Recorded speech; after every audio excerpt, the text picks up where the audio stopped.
तो दोस्तों, पंडित जी से मैंने सवाल किया कि आखिर तीर्थ जाते भी हैं, समय भी लगाते हैं, लेकिन फिर तीर्थ का फल हमें क्यों नहीं मिलता, और हम ऐसा क्या करें जिससे तीर्थ का फल मिले। बिल्कुल। तीर्थ फल की पूर्ण प्राप्ति के लिए हमें ये ध्यान रखना चाहिए कि तीर्थ में जाकर हमसे कोई अपराध ना हो। विशेष रूप से इंद्रियों का संयम न करने से, तीर्थ में जाकर के सांसारिक, व्यवहारिक, सामाजिक चर्चाएं करना, व्यथा की चर्चा करना, और तीर्थ में जाकर क्रोध, लोभ, मोह इत्यादि, ईर्ष्या, चुगली जो दोष हैं, दुर्गुण हैं, उनका चिंतन या उनका क्रियाकलाप करने से, तीर्थ में जूते चप्पल पहन करके भ्रमण करने से चतुर्थांश फल नष्ट हो जाता है। तीर्थ में किया हुआ पाप तन मन वचन से कोई भी वो वज्र के समान बढ़ जाता है, अर्थात वो कहीं भी निवृत्त नहीं होता, वह अपराधों में गिनती हो जाती है।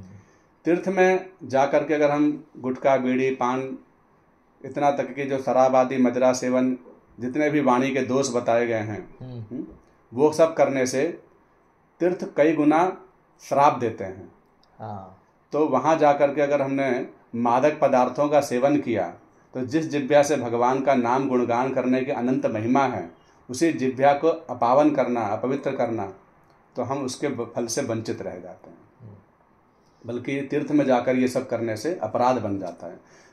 पाप तो पाप ही है, चाहे यहाँ करें चाहे वहाँ करें, लेकिन यहाँ का पाप फिर भी क्षम्य है, लेकिन वहाँ का अक्षम्य है जी।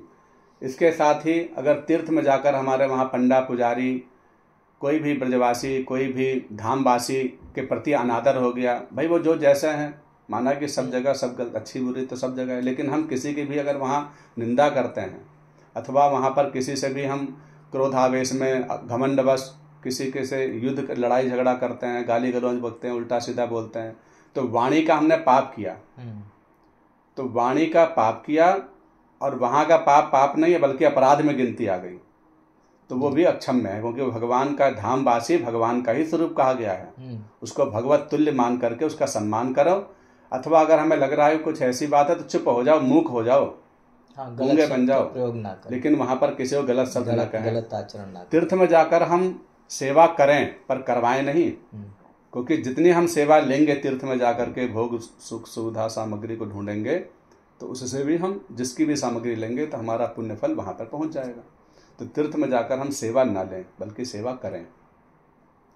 तीर्थ में जो हम जाकर के मंदिरों में साफ सफाई करने का बड़ा महत्व है, लेकिन चलो साफ सफाई ना करो तो गंदगी अगर आपने कर दिया, पानी की बोतल पी और वहीं फेंक दिए हैं, पिन्नी प्लास्टिक आदि को यूज नहीं करना चाहिए, और सब जगह गवर्नमेंट भी कर रही है, लेकिन उसको चलो आपने किया और बिना डस्टबिन के आपने ऐसे ही कहीं फेंक दिया। तो कूड़ा कचरा करना माने भगवान के धाम को, स्थान को गंदगी करना, वो गरुड़ पुराण में लिखा है, तेवे नरकगामिना, वे नरकगामी हैं जो तीर्थ में जाकर के कूड़ा करते हैं, उसके यहाँ गंदगी करते हैं, मल त्याग करते हैं नदियों में, कुंड में इत्यादि में। तो तीर्थ में जाकर गंदगी करना बहुत बड़ा अपराध है। ऐसे ऐसे ब्रज में संत हुए हैं जिनका लेख आता है कि वो शौच क्रिया करने भी तीर्थ क्षेत्र अपने ब्रज मंडल से बाहर तक जाते थे। अच्छा। ऐसे ऐसे संत महापुरुषों के भक्त मालूम जीवनी है। अच्छा।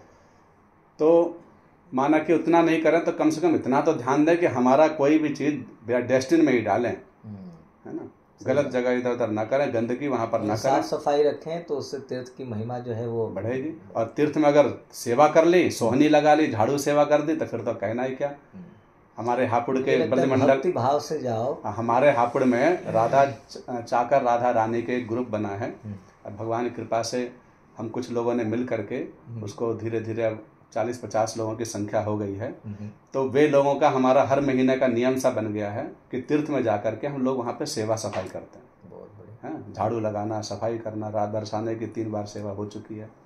तो इस तरह से सेवा अभियान भी चल रहा है, और सभी लोगों को ये प्रेरणा चाहिए कि चलो हम सेवा करें तो यह तो अति उत्तम है, ना करें तो कम से कम गंदगी ना करें और दूसरों को प्रेरणा दें। बहुत बढ़िया। तो तीर्थ में मन पवित्र करके जाएं। अगर निष्कर्ष की बात करूं, फल प्राप्ति होगी अगर हम मन को शुद्ध करके जाएं, भगवान के भजन में लीन करने के भाव से जाएं, और जहाँ संत मिले उनकी सेवा करें, उनसे समागम करें, उनसे ज्ञान लें, और जितने भी जो शारीरिक या कहें माया जनित और जो भौतिक सुख है उस पर उतना ध्यान ना देकर आध्यात्मिक सुख की प्राप्ति के लिए काम करें, तीर्थों में आचरण सही रखें और साफ सफाई करें तो तीर्थ के फल अवश्य ही प्राप्त होंगे। बिल्कुल।